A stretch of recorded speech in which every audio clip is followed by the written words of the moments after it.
Assalamualaikum warahmatullahi wabarakatuh. Nama saya Siti Nurul Aziza binti Muhammad Nur Ajibah dengan NIM 01021961, pemakalah ketiga daripada kelompok 4. Jadi saya akan meneruskan pembahasan daripada pemakalah kedua. Baiklah, D. Proses konseling. Proses konseling terlaksana kerana adanya hubungan konseling yang berjalan dengan baik. Menurut Bremer, proses konseling adalah peristiwa yang tengah berlangsung dan yang memberi makna kepada para peserta konseling, iaitu konselor dan klien.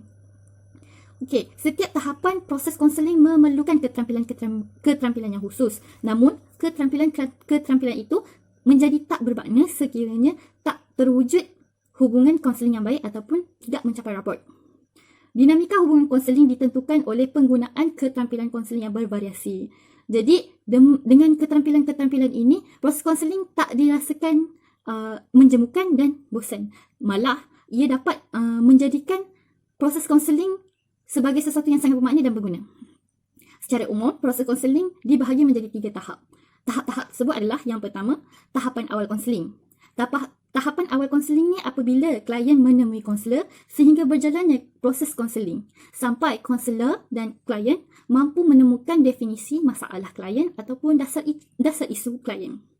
Adapun proses konseling tahap awal ini dilakukan sebagai berikut, iaitu A. Membangun hubungan konseling. B. Memperjelas dan mendefinisikan masalah. C. Membuat penaksiran dan penjajakan. D. Menegosiasikan kontrak. Tahapan kedua ataupun tahapan pertengahan, proses kerja, yang mana tahap kedua ini memfokuskan pada penjelajahan masalah klien dan bantuan apa yang perlu diberikan kepada klien berdasarkan penilaian daripada definisi yang telah dibahas pada tahap awal. Tujuan-tujuan pada tahap pertengahan ini adalah A. Menjelajahi dan mengeksplorasi masalah isu kepada perkara yang lebih jauh. B. Menjaga agar hubungan konseling selalu terpelihara. C. Proses konseling dapat berjalan sesuai dengan kontrak. Tahap yang ketiga ataupun tahap akhir konseling iaitu tahap tindakan.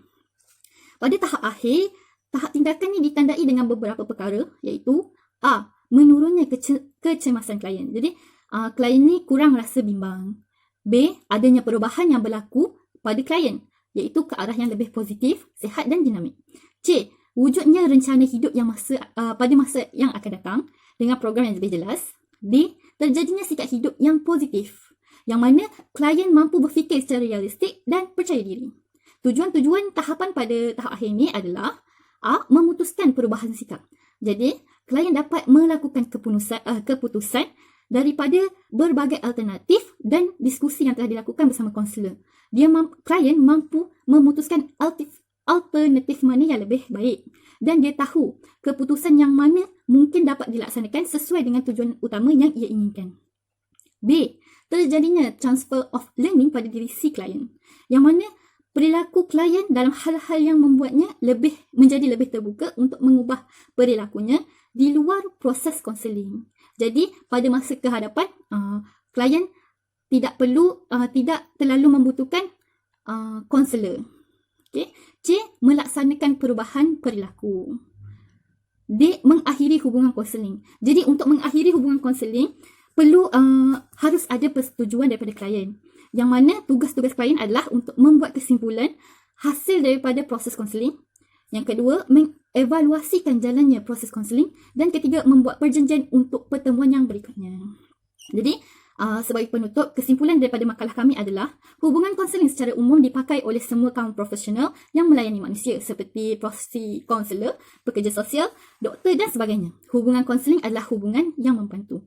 Jika sudah terjadi raport dalam hubungan konseling, iaitu hubungan konseling yang baik, berarti hubungan tersebut telah mencapai puncak.